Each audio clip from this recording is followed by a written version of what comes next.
Bien, ingeniero, espero que haya tenido buen día. Mi grupo y yo, bueno, mi grupo conformado por González Denis, Guevara Narciso, quien le habla, Juan Guerrero, Wilmer, Juárez Ávila, Roger Steven, Savera Rodríguez, Ángel Jesús. Bueno, hoy día le vamos a hablar sobre algunos temas que están relacionados con la transformación de fases en los metales.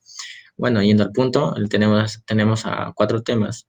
Las curvas TTT, que sirven para, digamos, que sirven para mejorar y ver de mejor manera cómo es que transcurren estas transformaciones de fases. Y también tenemos el ensayo en Gemini, que sirve, digamos, que sirve para describir la templabilidad, y que es otro tema que también que vamos a tocar, que es que es la propiedad de los metales para adquirir dureza. También tenemos al ensayo Grossman, que está íntimo, digamos que está relacionado, también tiene un poco de relación con el ensayo en Gemini, solo que digamos que utiliza otras variables para llegar a ese fin, ¿no? Que es medir la templabilidad.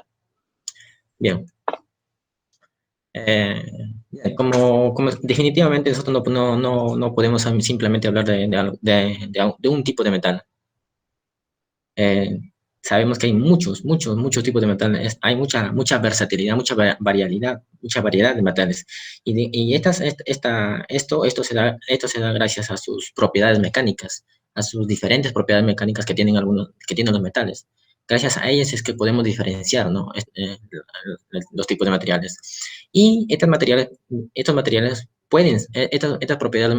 propiedades mecánicas de los materiales pueden ser, digamos, son susceptibles,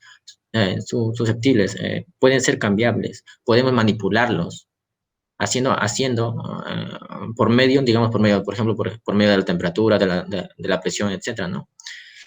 Estos cambios en las propiedades están íntimamente relacionados con los cambios de fase en los materiales, los cuales no transcurren íntimamente, instantáneamente. Digamos que estos cambios de propiedades, el hombre los provoca. El hombre los provoca ya sea por necesidad o por curiosidad, ¿no? Bien, eh, como vemos acá en las imágenes, tenemos a un metal que ha sido cambiado de fase. Como mencioné, ¿no? Los cambios de propiedad de los materiales están íntimamente a los cambios de fase, está íntimamente arraigado a los cambios de fase. Como vemos en la primera imagen, a ver, como vemos en la primera imagen, como vemos en la primera imagen aquí, el material ha sido cambiado, ¿no? Algún tipo de material ha sido cambiado de fase. Acá está a fase líquida. Y también, ¿no? Esto ha sido gracias a la temperatura. Y también a la otra variable que podemos también manipular, que es la presión. Podemos cambiar también las propiedades, podemos cambiar los cambios de fases de algún material. Siendo el ejemplo más claro, por ejemplo, acá tenemos en la imagen, tenemos un sólido que gracias a manipulación de la presión y también de la temperatura, podemos hacer que el sólido se convierta rápidamente, directamente a gas, ¿no? Mediante sublimación. Y eso es gracias a la temperatura, ¿no? Gracias a la manipulación de la temperatura.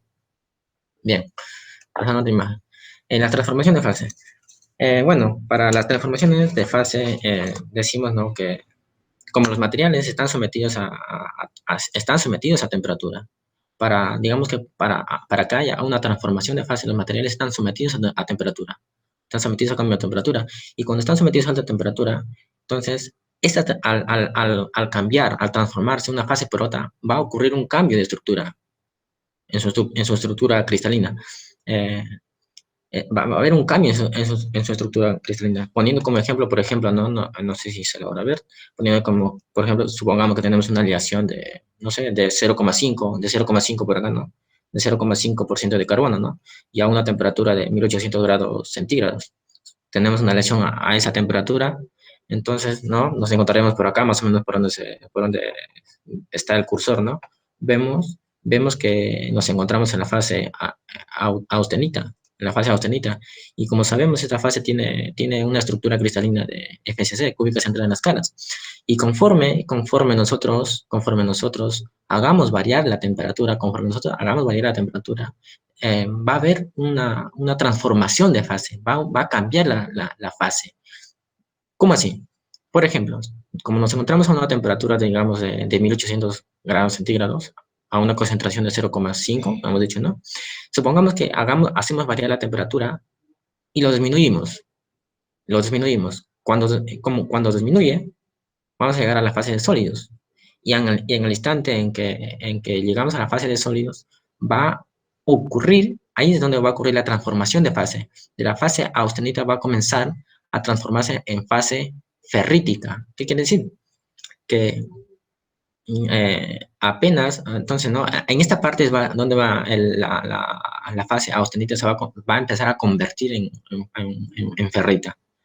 Bien, y cuando llega a la fase ferrita, ¿no? Esta fase ferrita tiene otro tipo de va a tener otro tipo de microestructura, que es digamos, va a tener otro tipo de estructura cristalina, que en este caso sería la estructura cristalina BCC, que es cúbica central en el cuerpo, ¿no? Entonces, como dice acá, ¿no? La transformación de fase implica cambios en su estructura cristalina.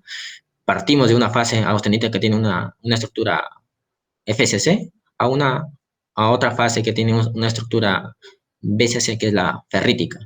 Estas transformaciones pueden llegar a cambiar la composición y el número de fases, claro. Y eso mi compañero lo van a tocar más adelante, que tienen que ver con las curvas de TTT, ¿no? Que al variar las temperaturas pueden ocurrir distintos cambios de fases y nuevas fases. Entonces, también pueden cambiar el número de fases. Y eso se verá un poquito más adelante. La cinética de reacción en estado sólido. Bien, como la transformación, bien, como las transformaciones de fase, no, hemos dicho no anteriormente que no ocurren así instantáneamente, no es que se da por naturaleza, sino que el hombre manipula, ¿no? Algunas variables como la temperatura. Y también, digamos, esta transformación de fase lo podemos ver en función tanto de la temperatura como del tiempo. Bien, desde el punto de vista microestructural, podemos decir que la transformación de fase comienza digamos, en los límites de grano. La transformación de fase comienza en los límites de granos. Ese proceso de comienzo, ese proceso se le llama nucleación, que son pequeñas formas o pequeñas partículas que se van formando, y conforme vamos manipulando la temperatura o a temperatura constante también, ¿no? Y también podemos medir la velocidad. Podemos medir la velocidad, con qué velocidad se va a hacer esa transformación de fase. Y eso lo estudia la cinética, ¿no? Bien, también nosotros podemos, digamos, podemos saber la fracción o qué cantidad de fase se ha transformado a otra fase. ¿Qué cantidad se ha transformado? O sea, la fase inicial, vamos a tener otra fase, pero ¿qué cantidad de la fase inicial se ha transformado? Se ha transformado en la fase siguiente. Bien, esa fracción de transformación lo podemos obtener gracias a esta fórmula, ecuación de Abrani, en la cual nos dice que 1 es igual a menos exponente de menos k por t a la n, en la cual k y n son constantes que no dependen del tiempo, son constantes que no dependen del tiempo. Bien, entonces, como la fracción de transformación va a depender del tiempo, o sea, conforme pasa el tiempo, bien a una temperatura constante o bien a una temperatura que puede ir cambiando, va a ir ocurriendo la transformación de fase. Entonces, ¿no? Y eso va a ir dependiendo del tiempo. Entonces, esa fracción de transformación lo podemos observar o lo podemos ver mediante esta fórmula, ¿no? También podemos ver la velocidad. Bien, la velocidad de la reacción, la velocidad de reacción o de transformación de la fase. Bien, por convención se ha dicho que la velocidad de la transformación es igual a la inversa del tiempo necesario para que la fase inicial se haya convertido a la mitad. Bueno, a ver, para ello tenemos acá la grafiquita, acá tenemos la gráfica, en la cual está la fracción de transformación en el eje Y el logaritmo de tiempo de calentamiento. Acá tenemos el tiempo. Bien, conforme pasa el tiempo, No sé si nos damos cuenta, conforme pasa el tiempo, la fase inicial se va a ir cambiando, va a ir transformándose a la siguiente fase. Y cuando llegue a la mitad de su transformación, vamos a tener una curva. Y cuando llegamos a esa curva, vamos a tener un tiempo. Entonces, la velocidad es la inversa de ese tiempo. A eso se ha llegado a la conclusión. A eso se ha llegado a una convención, a un acuerdo que la velocidad es eso, es la inversa de ese tiempo, en el cual el material se ha transformado a la mitad. Pero esto sucede cuando es a temperatura constante. Pero también tenemos la velocidad pero también tenemos la velocidad que depende de la temperatura. Y esa velocidad es igual a por E, por el exponente E a elevado a la menos Q sobre RT, en la cual A es una constante, Q es la energía de activación y R es la constante de los gases y T es la temperatura absoluta. Bueno, esto va a servir de base esto de acá va a servir de base para definir mejor, ¿no? Las curvas TTT, que más adelante mi compañero va a ir tocando. Así que le doy paso a mi compañero. Gracias. Continuando con la exposición, vamos a hablar ahora sobre diagramas de transformación y tiempo, temperatura, más conocidos como los diagramas TTT. Para hablar de esto, primeramente vamos a ver cómo se llega a la construcción de estos diagramas que relacionan tiempo, temperatura y transformación. A partir de la ecuación de Abrami se obtiene una gráfica que está mostrada acá en esta parte. Vemos que para que ocurra una transformación a una cierta temperatura se necesita un determinado tiempo, y esto se lo lleva a un diagrama TTT. Para formar un diagrama TTT, por ejemplo, acá tomamos el punto de inicio, que sería este en el diagrama de producto de la ecuación de Abrami, el inicio, y llevamos hacia acá, y acá sería el inicio en esta curva, y acá sería el final, a una temperatura, en este caso de 675, que estaría más o menos por ahí. Y es así como se va formando este diagrama. A otra temperatura, por ejemplo, a una de 600 tendremos por acá, y su inicio también sería acá en este punto, y tendríamos otra curva de Abrami así. Es así como se va formando los diagramas TTT. En este diagrama de acá es un diagrama del acero eutectoide. ¿Por qué tratamos los aceros? Principalmente por lo que son los más utilizados en la industria, tanto ya sea para construcción de herramientas o diferentes necesidades que tengan cada empresa o cada industria. Entonces acá tenemos un diagrama de un acero eutectoide, donde vemos que se forma la curva de inicio de transformación, y acá sería la curva final de transformación. Acá vemos cómo se forma, o cómo tendríamos una transformación, o tendríamos diferentes estructuras, ¿no? O se podría decir microconstituyentes.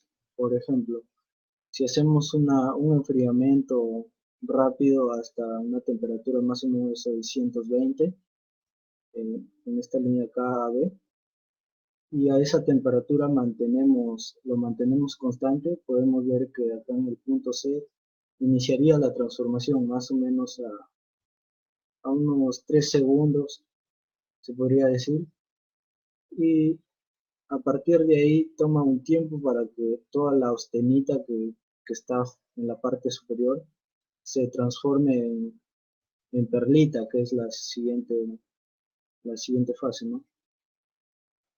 Al transformarse vemos que la perlita se ubica o se solidifica en los límites de grano de la austenita. Recuerden ustedes que que este diagrama es producto, como es por ser autectoide, en el diagrama de fases del hierro-carbono, se ve claramente, ¿no?, que a la línea, la línea A2, A1, perdón, se ve claramente, ¿no?, que hay una transformación de austenita hacia ferrita y cementita, la cual nosotros acá estamos denominando como perlita, ¿no? Cuando se da el total de la transformación, podemos obtener la perlita, ¿no? Acá se puede ver que forma de laminillas en toda la parte de la austenita. Podemos ver que también a partir de los 540 hacia arriba se da lo que es la perlita, ¿no? Acá también se puede obtener perlita gruesa y perlita fina, lo cual la diferencia es que la perlita gruesa tiene, sus laminillas se podrían decir, tienen un mayor espesor y la perlita fina un menor espesor. La perlita fina tiene mayores propiedades y es un poco más dúctil, se podría decir, tiene por la velocidad de difusión del carbono. Acá podemos apreciar unas micrografía de la perlita, donde se puede ver más claramente las formas de laminillas que se forman, ¿no? Y acá también con austenita.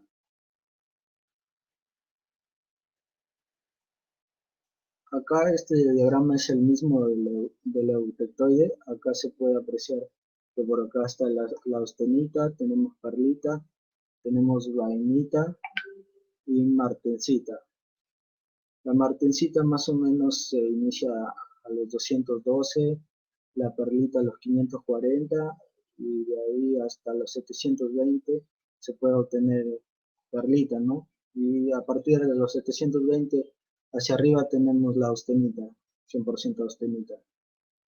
Entonces nosotros, por ejemplo, si queremos obtener martensita, lo que podemos hacer es un enfriamiento rápido, por ejemplo por acá, instantáneo se podría decir, y obtendríamos martensita, que es sumamente duro, pero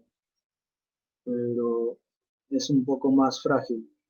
Esta línea de acá es el inicio de la martensita. Esto de acá es una transformación 50% se podría decir avanzada, y acá el 90% avanzada, todo de la austenita. Cuando se hace esta transformación, a veces no, por no ser tan instantáneo, se podría decir, no se puede realizar instantáneo como se quisiera. Obtenemos la austenita retenida, que le llaman. Por eso es que acá aparece martensita más austenita, porque no siempre se va a poder, o sea, si es instantáneo, se obtendría, por ejemplo, por acá se obtendría martensita 100%, ¿no? Pero ya si vamos por acá ya no se podría obtener. Y así, por ejemplo, si queremos obtener solamente perlita, ah, tendríamos que verla a una temperatura mayor a 540, ¿no? Y permaneceríamos constante y pasaría hacia la perlita. Una vez terminada la perlita ya podrías dejar de- o hacer un baño, como se puede llamar un baño en sales, que mayormente lo hacen para obtener un enfriamiento más rápido. Ah, acá este diagrama muestra un acero hipereutectoide, ¿no? A 1,13%. Recuerden que el hipoeutectoide se da una composición de 0,77% de carbono. Este diagrama, lo importante o lo más resaltante es que tiene acá otra línea. Esta línea es por lo que se forma cementita. Antes de formarse perlita, se forma cementita. Eso es lo que ocurre con los aceros hipereutectoides. Asimismo, con los hipoeutectoides, antes de formarse perlita, se formaría también, se formaría ferrita en ese caso. A continuación, voy a dar paso a mi compañero que continúe con la exposición. Bien, ahora, ¿qué es la templabilidad? La templabilidad es una propiedad que tienen los materiales ferrosos en la cual esta se puede decir que absorbe,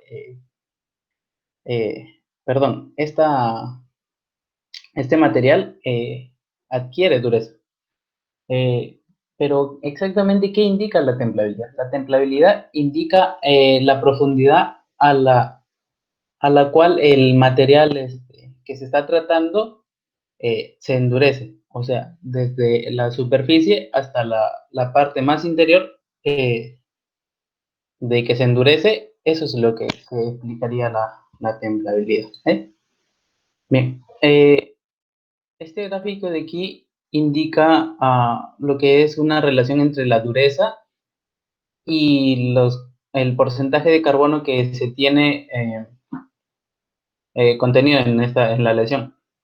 Pero en sí, más importante del porcentaje total que se tiene de carbono es el porcentaje que se tiene de la austenita que la austenita tiene de carbono, o sea, el porcentaje de carbono disuelto dentro de la austenita. Bien. Si tiene un porcentaje bajo de carbono, entonces la dureza es baja. Conforme se aumenta el porcentaje de carbono y también se obtiene mayor martensita, se obtiene una dureza más alta. Bien. En este ejemplo de aquí podemos observar unas curvas de enfriamiento para un acero eutectoide, ¿sí? Bien.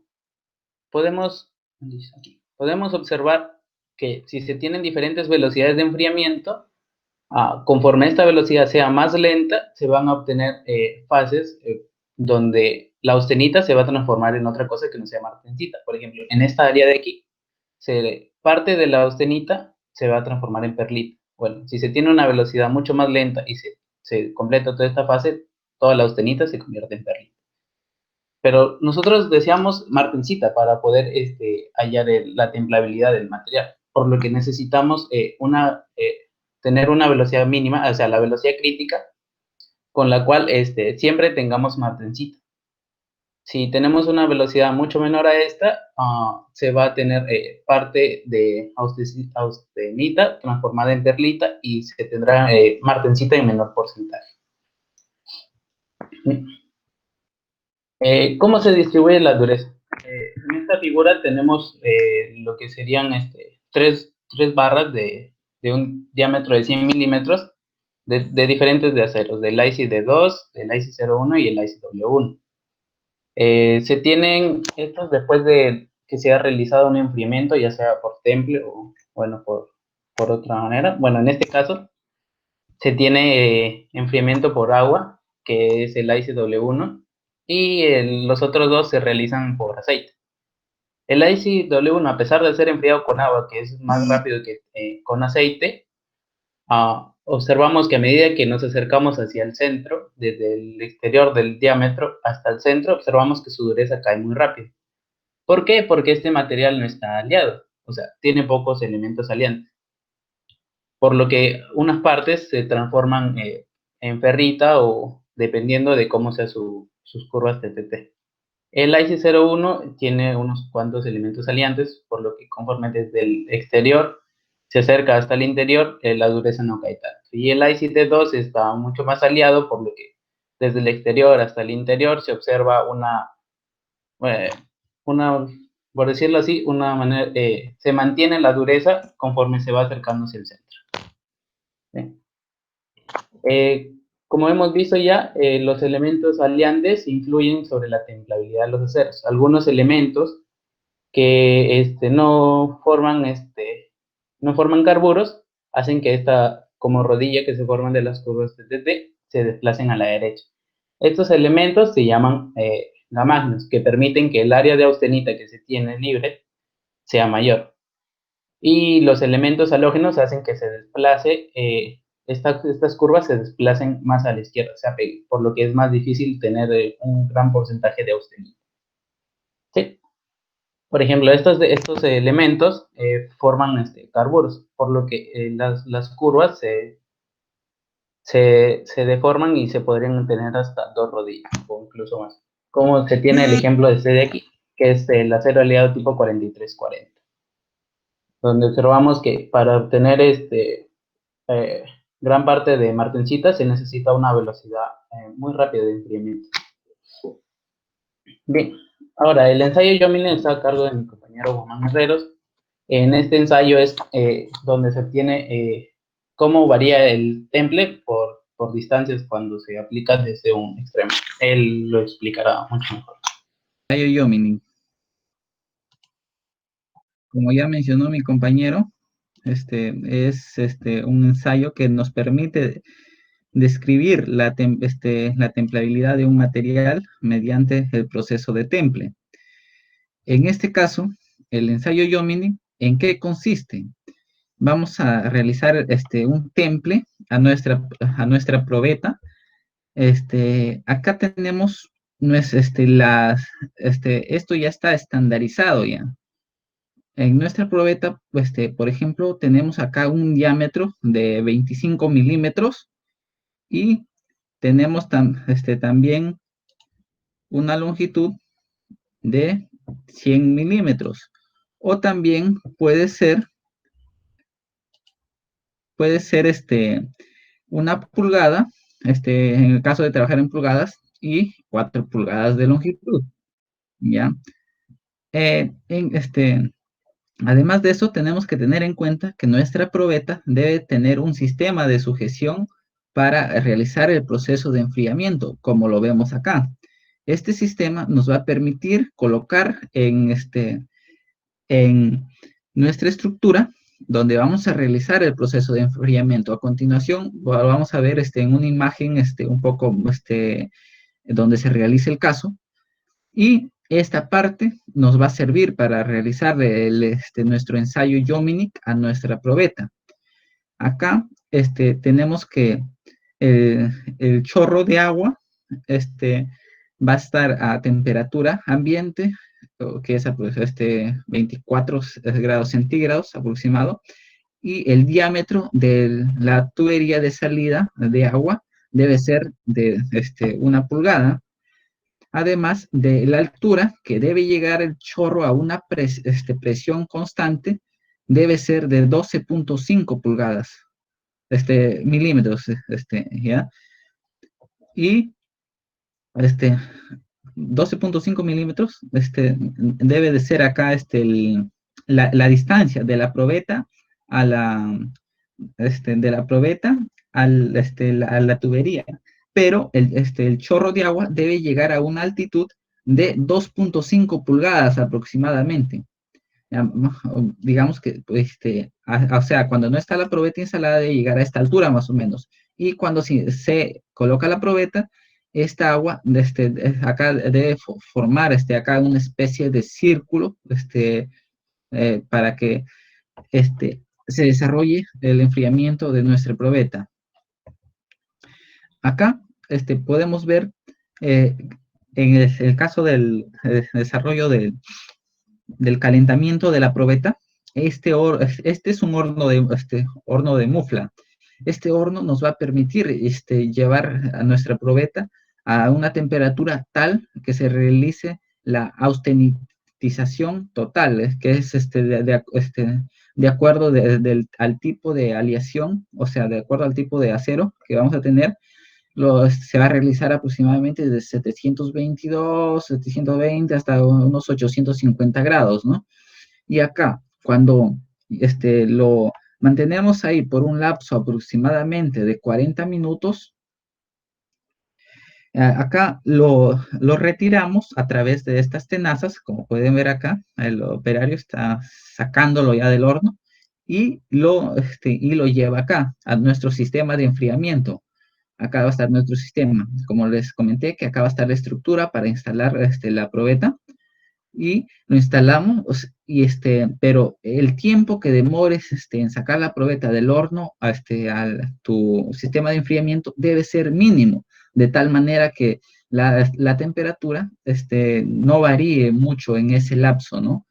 Y entonces acá, por ejemplo, acá ya cuando lo instalamos, rápidamente le ponemos acá un termopar, se llama esto, que nos mide la velocidad de enfriamiento, y esto está conectado a un software, donde ese software nos da la velocidad de enfriamiento que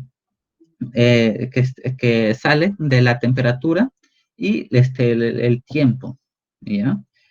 Entonces, luego de eso, vamos a pasar a explicar un diagrama, este, eh, pero me olvidaba de algo, acá, ya una vez que esta llega, acá más o menos el tiempo que va a demorar para enfriar nuestra probeta va a ser aproximadamente de 10 minutos, no menor de 10 minutos, ¿ya? Acá se deja que llegue a una temperatura aproximada de 80 grados regular, o si se puede dejar hasta que llegue a esta temperatura ambiente normal. Luego de esto se le realiza un mecanizado a esta probeta, se realiza se desbasta hasta ambos lados en una dirección de 180, donde con una profundidad aproximadamente de 0.38 milímetros, para realizarle el proceso de indentación, para medir nuestra dureza, ¿ya? En este caso, al tener ya la probeta desgastada, vamos a medir la dureza. Acá tenemos nuevamente una probeta. Esta imagen es del libro Hafner, ya que en el libro Callister, de la primera imagen que mostré del ensayo Iónimi, tiene un error, y acá lo podemos ver un poco más claro, el proceso de nuestro ensayo Iónimi. Acá tenemos la probeta. Esta probeta va con acá tiene la longitud, y vamos a empezar a analizarle. Acá ya tenemos el desgaste que les mencioné, o sea, el mecanizado acá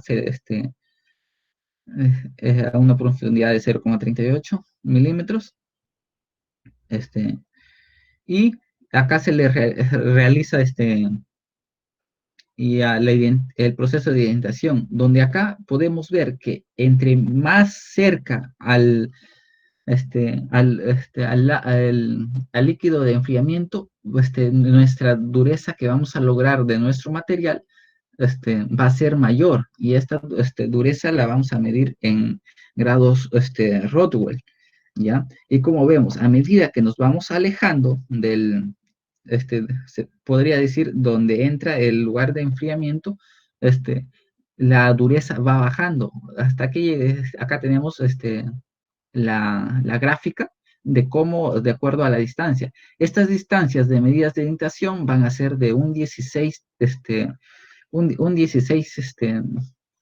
medidas de pulgada, o podemos también tomarlo en milímetros como 1.6 milímetros.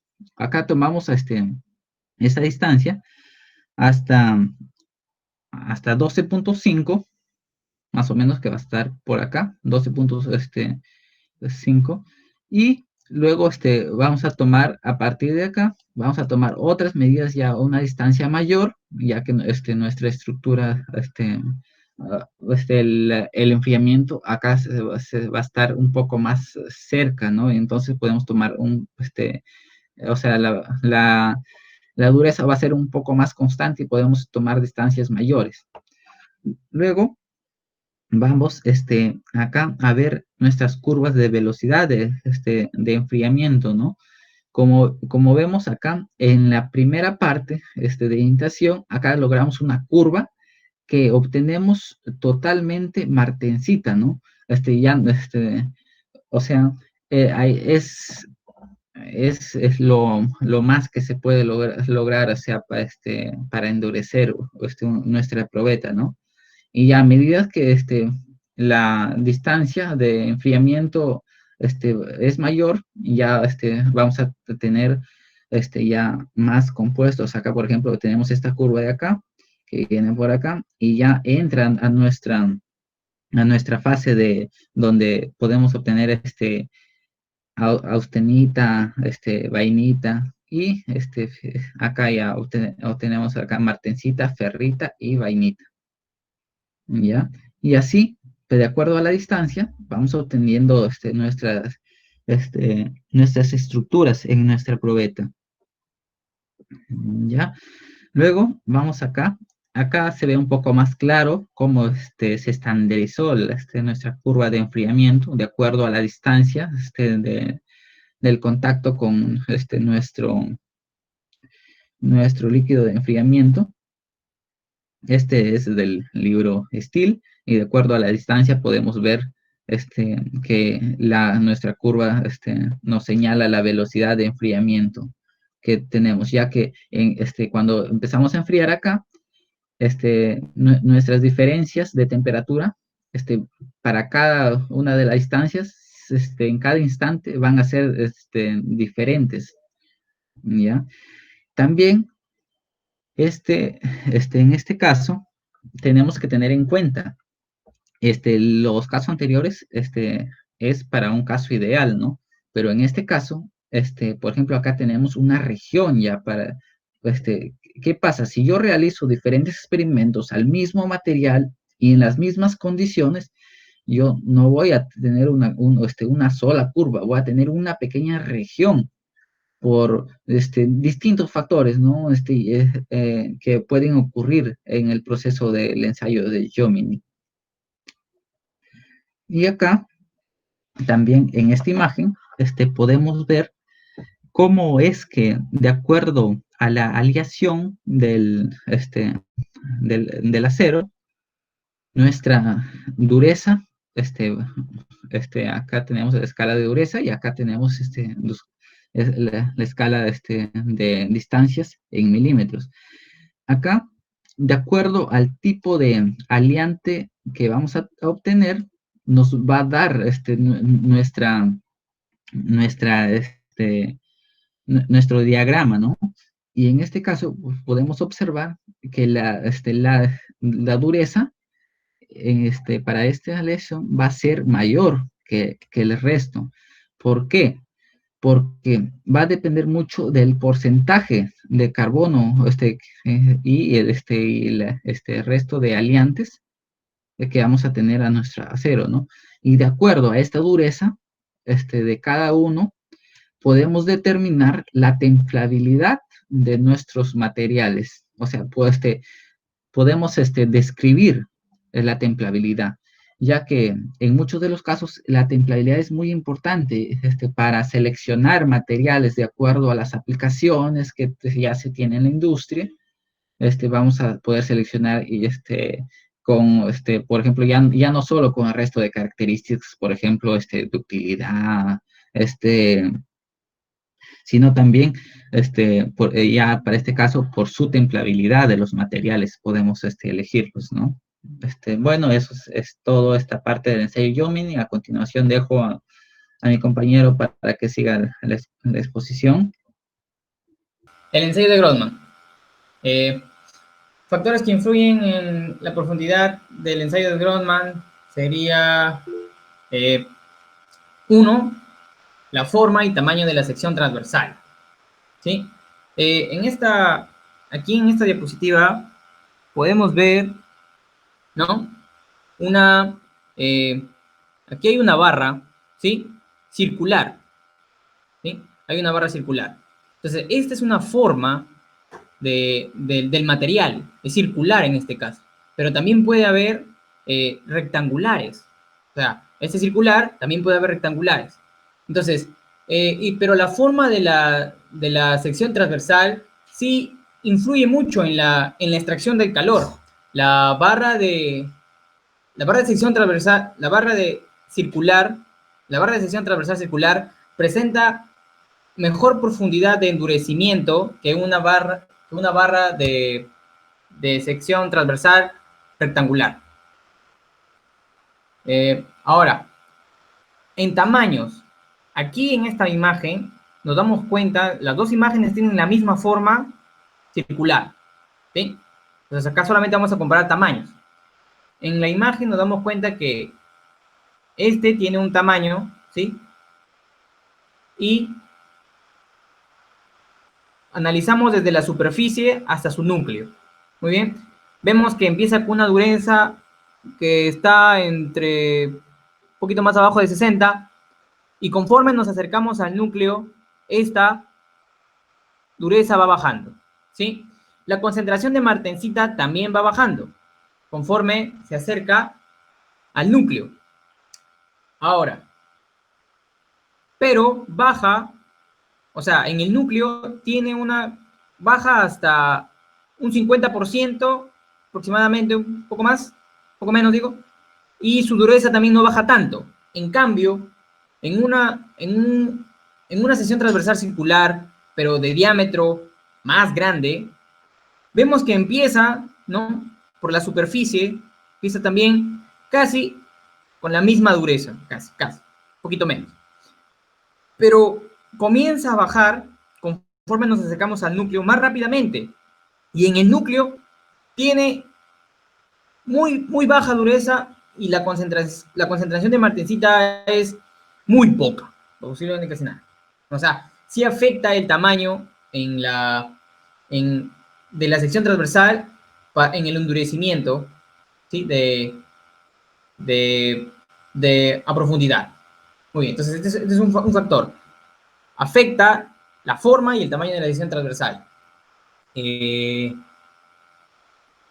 segundo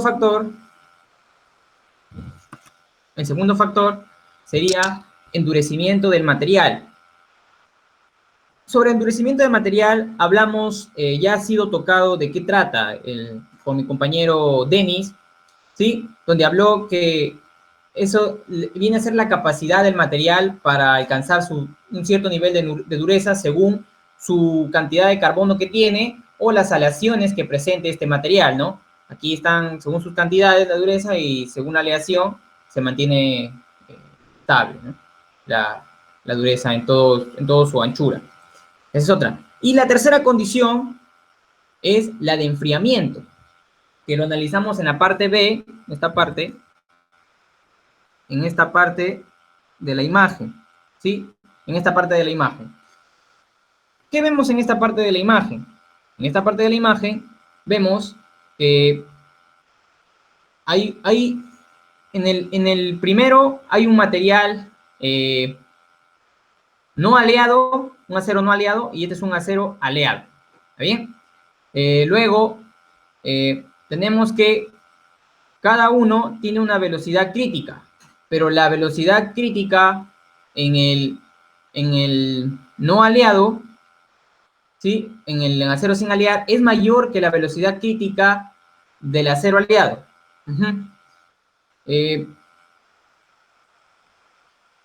Ya, luego, solo aquellos puntos en la sección transversal que han enfriado a una velocidad de enfriamiento superior a la crítica podrían transformarse a martensita y alcanzar alta pureza. ¿Qué me quiere decir esto? Bueno, aquí nos dimos cuenta que la velocidad crítica está aquí, ¿sí? ¿Está bien? Y la velocidad crítica está aquí. Muy bien.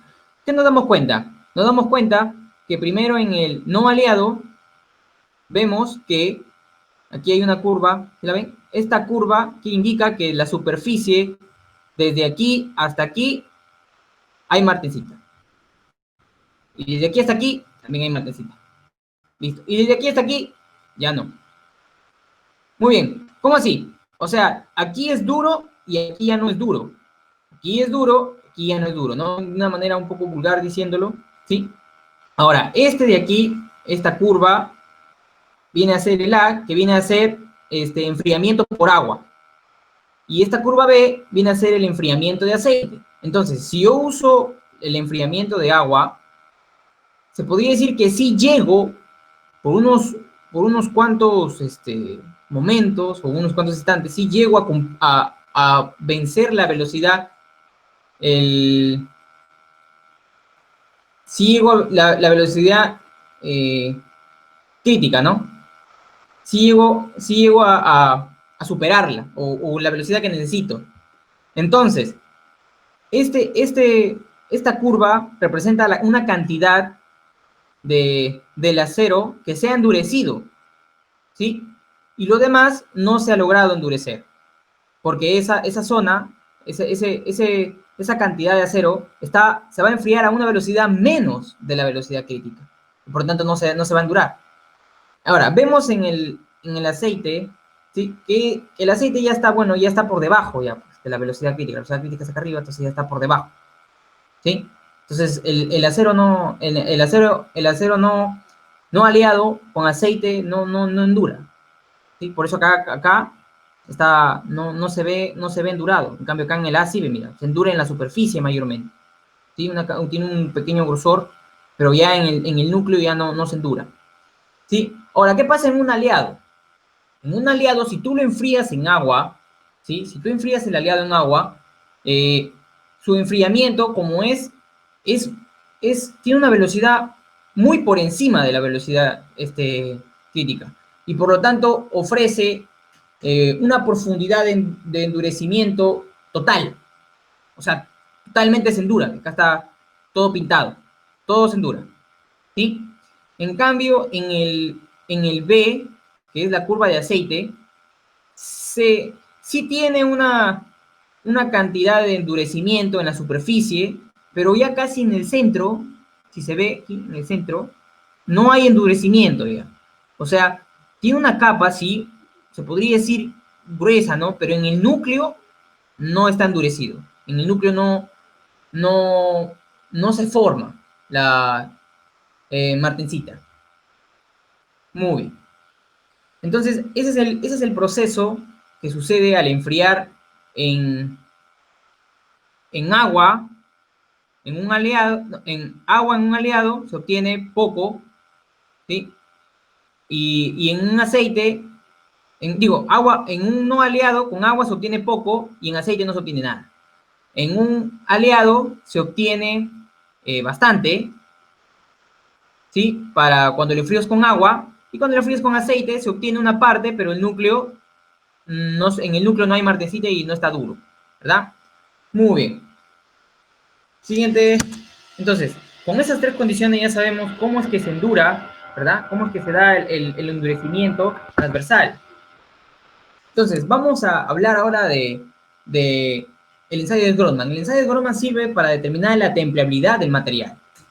Este proceso, ¿en qué consta? Bueno, primero, Grossman seleccionó una cantidad, varias barras de acero cilíndricas, y estas barras deben tener diferentes diámetros, y estas barras con diferentes diámetros son endurecidas en un mismo medio de enfriamiento dado. Ahora, luego de que ya pasó todo ese procedimiento, se selecciona una barra, ¿no?, que tenga el 50% de martensita en su centro. Esa barra que tiene el 50% de martensita en su centro, la voy a determinar, el diámetro de esa barra que tiene 50% de martensita en su centro, la voy a determinar como mi diámetro crítico. Y me va a servir para poder comparar en la siguiente gráfica.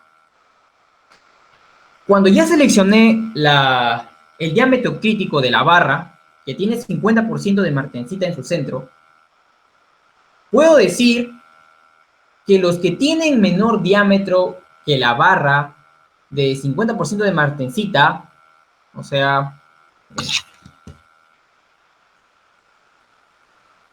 este que está aquí, tiene menor diámetro, ¿sí o no? Este que está aquí, porque este es el diámetro crítico, este es más pequeño. Y entonces, este de aquí, si vemos acá, mira, 50% de martensita, ¿sí o no? Listo, acá está la línea.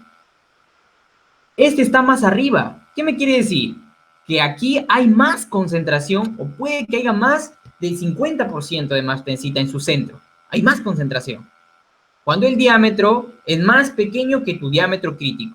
En cambio, si tu diámetro es más grande que el diámetro crítico, conforme vas avanzando de la superficie al centro, te das cuenta que en el centro, o sea, acá, porque ya pasó ya pasó de 50% de martensita ya pasó, entonces acá tiene menos.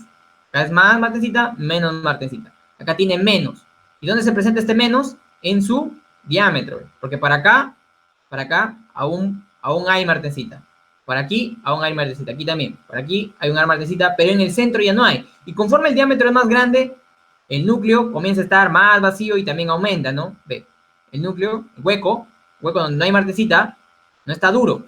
Aquí aumenta. Conforme aumenta el diámetro, aumenta también el vacío en el núcleo de martensita. ¿Está bien? Eso se observa en la gráfica.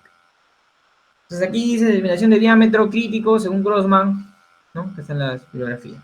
Muy bien.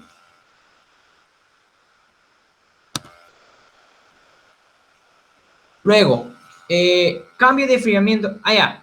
Bueno, una vez seleccionada el material, ¿sí? Sucede que todas esas barras pasaron por un mismo enfriamiento, ¿sí? Entonces, ¿qué pasaría si yo cambio de enfriamiento en el material? ¿Qué pasaría? Bueno, esto otorga otro diámetro crítico en el mismo material, entonces tendría un montón de diámetros en diferentes materiales. Bueno, entonces, el diámetro crítico que hemos encontrado en el caso anterior, ¿no? En esas barras, es válido solo para ese enfriamiento que han tenido las barras, ese enfriamiento dado. Si yo cambio el enfriamiento, el diámetro crítico también cambiaría. Y ya no sería el mismo. No, el diámetro crítico cambiaría, pero el material seguiría siendo el mismo. O sea, si el material lo someto a otro modo medio de enfriamiento, su diámetro crítico cambia en ese mismo material. Muy bien. Entonces, ¿qué hizo Grossman para solucionar o para ofrecer una solución a este problema? Muy bien, introdujo esta tabla que vemos aquí. Esta tabla que vemos aquí, la introdujo. ¿Para qué? Porque nos dio un factor de intensidad H para identificar el medio de enfriamiento y su condición. En este caso, nos damos cuenta que la gran influencia que tiene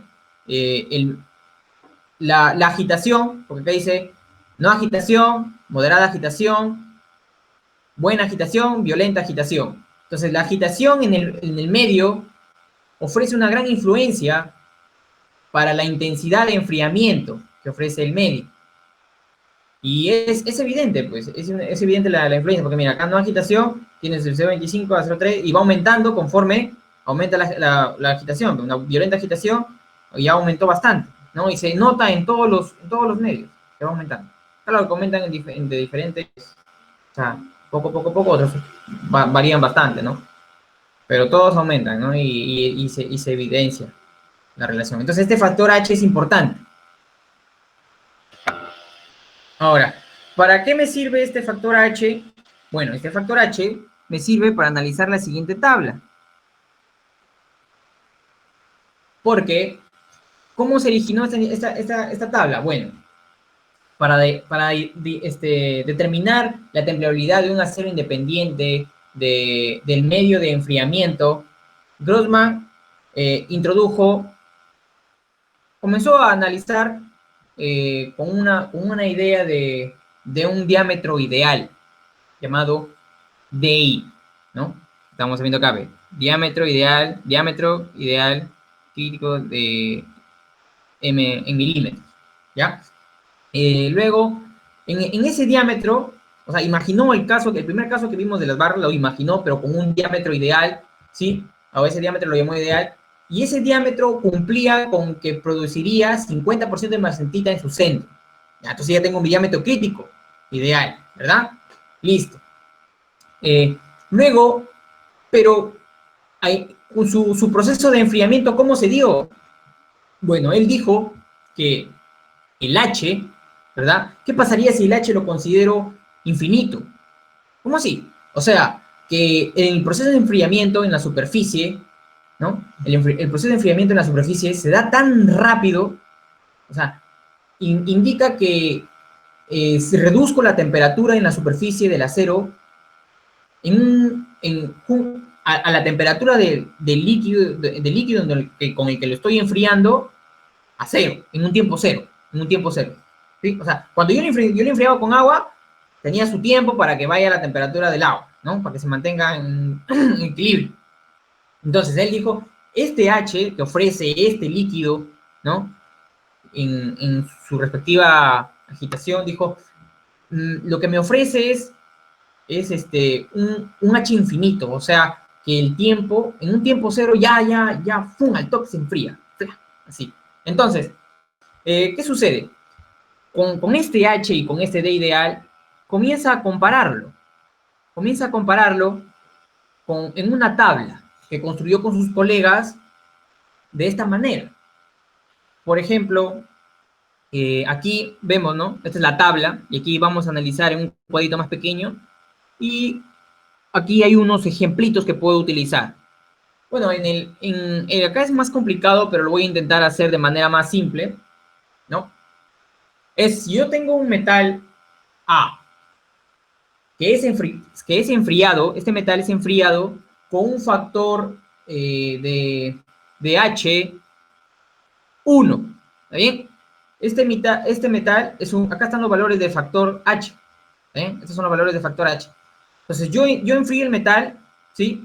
Este metal tiene un diámetro, es en el diámetro crítico del metal.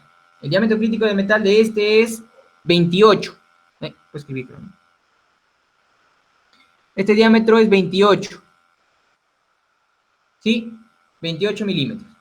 Y el factor de enfriamiento, estamos hablando del A, el factor H es 1. Ahí está. Listo. Luego, ¿qué sucede? En esta tabla trazabas una línea en donde estaba tu diámetro, el diámetro crítico, ¿no? Que obtenías en el A. Aquí. Y esto estaba en la curva 1, 0. Cuando interceptan en ese punto, para abajo, chocabas con el valor de tu diámetro ideal. ¿Sí? El diámetro crítico ideal. Este es el diámetro crítico del acero A. Con el diámetro crítico del acero A y con el H, en el cual ha sido enfriado este diámetro, ¿sí?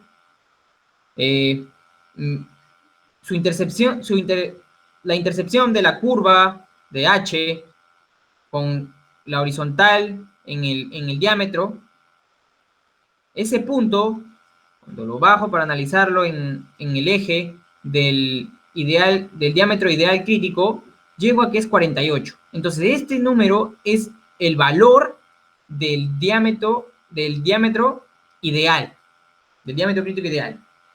Ahora, luego, ¿qué hago?